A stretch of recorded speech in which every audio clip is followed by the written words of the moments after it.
রহিম, আমি মোহাম্মদ আবুল কালাম আজাদ, চেয়ারম্যান 1 নম্বর মুকুন্দপুর ইউনিয়ন পরিষদ, বিরামপুর উপজেলা, বিরামপুর জেলা, দিনাজপুর। আমরা আজকে আমাদের প্রিয় নেত্রী, দেশনেত্রী, 3 বারের সাবেক প্রধানমন্ত্রী বেগম খালেদা জিয়ার জানাজায় এখানে উপস্থিত হয়েছি।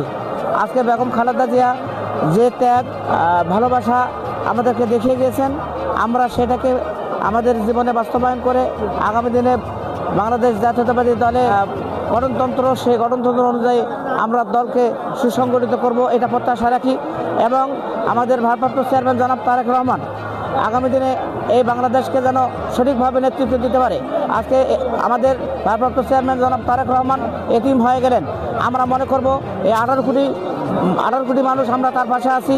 আমরা সর্বোচ্চ ভালোবাসা দিয়ে তাকে আমরা আগলে রাখবো এবং আগামী দিনে তিনি বাংলাদেশের প্রধানমন্ত্রী হিসাবে এদেশ শাসন করবেন, এই প্রত্যাশা রাখি।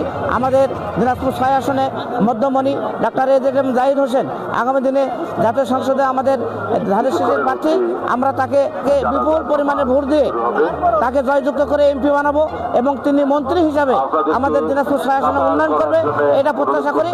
এবং বেগম খালেদা জিয়ার রুহের মাগফিরাত কামনা করি এবং বেগম খালেদা জিয়া তার যেন আল্লাহ তাআলা যেন তাকে জান্নাতুল ফেরদাউস দান করে, আমরা তার জন্য দোয়া করি এবং তার যেন কবর আযাব আল্লাহ মাফ করে দেয়, আমরা তার জন্য দোয়া করি। এই কথা বলে আমার কথা শেষ করলাম। ওয়া আখির দাওয়ানা আলহামদুলিল্লাহি রাব্বিল আলামিন। আসসালামু আলাইকুম ওয়া রাহমাতুল্লাহ। দর্শক, এই ছিল ডিএসএন সারা বাংলায়।